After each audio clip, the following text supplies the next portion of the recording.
अंधेरे का राज। गहरी रात में जब सभी घरों की बत्तियां बुझ चुकी थीं, शहर के एक सुनसान हिस्से में एक पुरानी हवेली थी। उस मकान के बारे में अफवाह थी कि वहां एक भूत रहता है जो रात को लोगों को परेशान करता है। रात के 1 बजे जब सब कुछ शांत था, अचानक उस हवेली से चीखने की आवाज आने लगी। आवाज इतनी भयानक थी कि पड़ोस के लोग अपने बिस्तरों से उठ बैठे।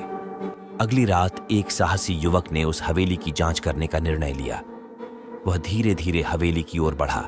जैसे ही वह हवेली के दरवाजे तक पहुंचा, उसने देखा कि एक अनदेखी छाया खिड़की से बाहर झांक रही थी।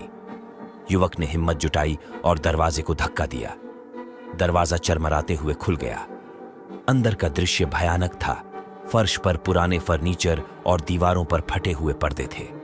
युवक ने हवेली की तलाशी लेनी शुरू की। जैसे ही वह ऊपरी मंजिल पर पहुंचा, उसने देखा कि एक कमरे का दरवाजा आधा खुला था। उसने धीरे से दरवाजे को धकेला और अंदर झांका। कमरे के अंदर उसने देखा कि एक पुरानी डायरी मेज पर रखी हुई थी। उसने डायरी खोली और पढ़ना शुरू किया।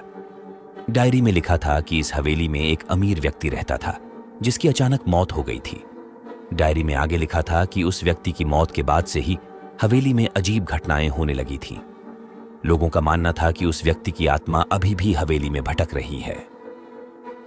युवक ने डायरी बंद की और उसे वापस मेज पर रख दिया। तभी उसने देखा कि कमरे का दरवाजा अपने आप बंद हो गया और एक ठंडी हवा उसके चेहरे पर लगी। उसने पलटकर देखा और उसे एक धुंधली आकृति दिखाई दी। युवक ने अपनी सारी हिम्मत जुटाई और उस आकृति की ओर बढ़ा।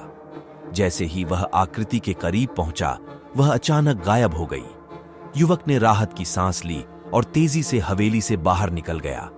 कहानी कैसी लगी कमेंट्स में बताएं। वीडियो को लाइक करें और चैनल को सब्सक्राइब करना ना भूलें। धन्यवाद।